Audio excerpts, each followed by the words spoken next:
Piers Morgan made a lot of dumb statements while hosting John Mearsheimer, so let's analyze them one by one. Here is the first one.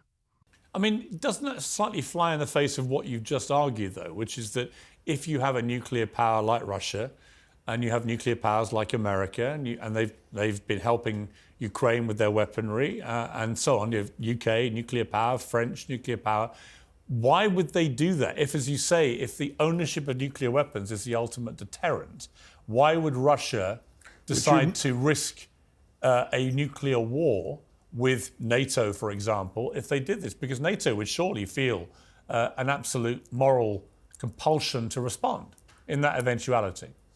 So here he is claiming that because NATO is helping Ukraine with military weapons, it will also help Ukraine with nuclear weapons.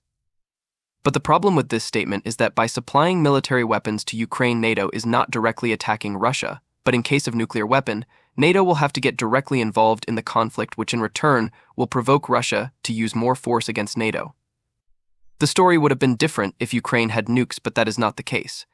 And even if NATO give nukes to Ukraine to be used against Russia, Russia will take it as a direct confrontation with NATO.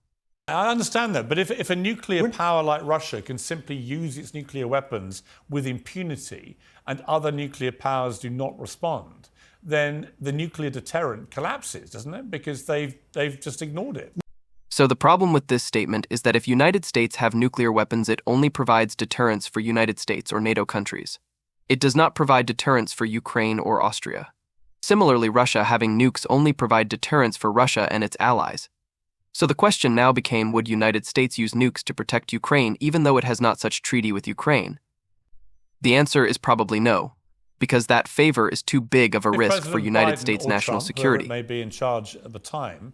What if they preempt this by saying, if in that eventuality of Russia starting to lose the war, and it's a big if, by the way, I would clarify that, but if they were to preempt it, preemptively say as President of the United States, warn Russia, if you use a nuclear weapon, we will help Ukraine defend itself with a nuclear weapon, then aren't they putting in the sand there a line of deterrent, which if it gets crossed, everyone understands what happens? Isn't that the only way it actually works? The only way a deterrent actually works is if the other side believes that you're going to use the same thing, or worse. Yes, and using this logic, Russia can also say that if NATO provide any financial or military support to Ukraine, it will use nukes. But the idea here is to minimize the chance of nuclear escalation. And United States is not going to threaten Russia of a nuclear attack, because if Russia take that threat seriously, it would increase the chance of nuclear escalation. So countries don't threaten a nuclear attack until their national security is not threatened.